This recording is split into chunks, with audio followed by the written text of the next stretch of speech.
What we can talk about though across the different personas, even just those three that I mentioned, is this single overarching concept of variable reward, right? And I'm gonna, as much of a meme as it seems to have become, I'm gonna use Nir Eyal's hooked example, like the hook model. What do they call it? Sorry, the hook canvas. So I'm gonna use that as an example, right? Because what's interesting, I think what keeps Value Village competitive in my mind is this idea that people just naturally want to go back there. And let me reference the hook canvas now because it is this cycle. Like I feel like you rarely have somebody who goes to Value Village just one time. So if you look at the trigger, I think varies across personas, right? So the idea with the hook canvas is you have this trigger that makes you want to take an action. You take the action, and there may or may not be a reward. But you know sometimes there is that reward. And you know that on different times when you get that reward, it'll usually vary in what it looks like. So that piece is, I think, what most interests or keeps us hooked, right? And then followed by that in the canvas is this idea of the investment of time or resources or energy, and then it just loops around, right? So for each persona, the trigger I think varies because if you're say a reseller, you might just need more inventory, or you might have more demand for a thing that you don't have the supply of. You know, if you're the savvy saver, you might just need a suit jacket for your friend's wedding that is coming up in 2 weeks or whatever, right? Or maybe you spilt coffee on one of your work shirts, you know, and you need to replace it. You can go to Value Village, like that's the trigger right there. Or for the hipster, I need a better word for that or a better name. But for now, for the hipster, you might just, you might say, I'm going to the park on Saturday, or I have this party to go to on whatever, like this work party, right? What am I going to wear? Or if you're one of the people who, like, say, makes their own clothes, or you're in fashion, or you're like shooting models or whatever, you might, make your own garments out of a couple of things, say, and that's a cheap and low risk way to do that. So the triggers vary, right? So the action is the same. They're getting to the store and they're browsing.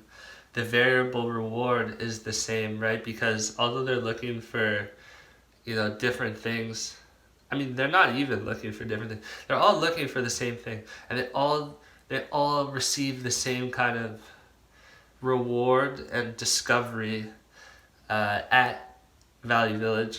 And then the investment, I think the investment varies, but on a level it's basically the same because you're going, and I don't know if you have that habit when you go to, say, Winners or Value Village, and you're at the t-shirt rack and you're just flicking over and over and over and over and over and over and over. It's almost kind of like soothing, like it's kind of meditative, like the sound the hangers make when you clink them together, and then that is the game in itself.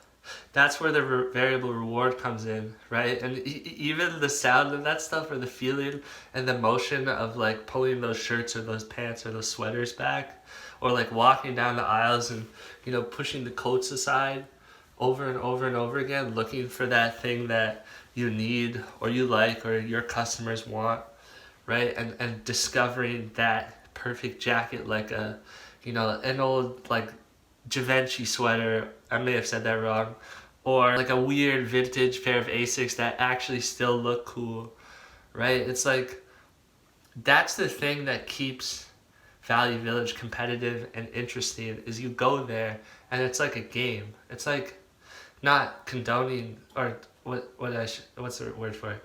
Not encouraging gambling, right? But responsibly, like, gambling is like very interesting. I would say it's not, I wouldn't call it fun because it can be damaging and like really upsetting at times, but say a video game, right, where you're not actually using your own money, but you're traveling around and You know, there's like different, I don't know, boxes that you have to smash, and some boxes have like a feather in it, but other boxes have like a load of treasure or something that you can use towards you know, forwarding your mission or whatever it is, right? That is Value Village.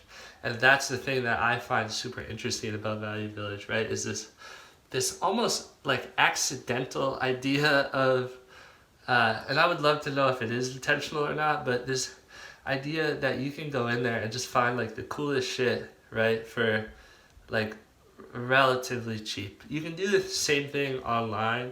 You know, you can browse like eBay or again Poshmark.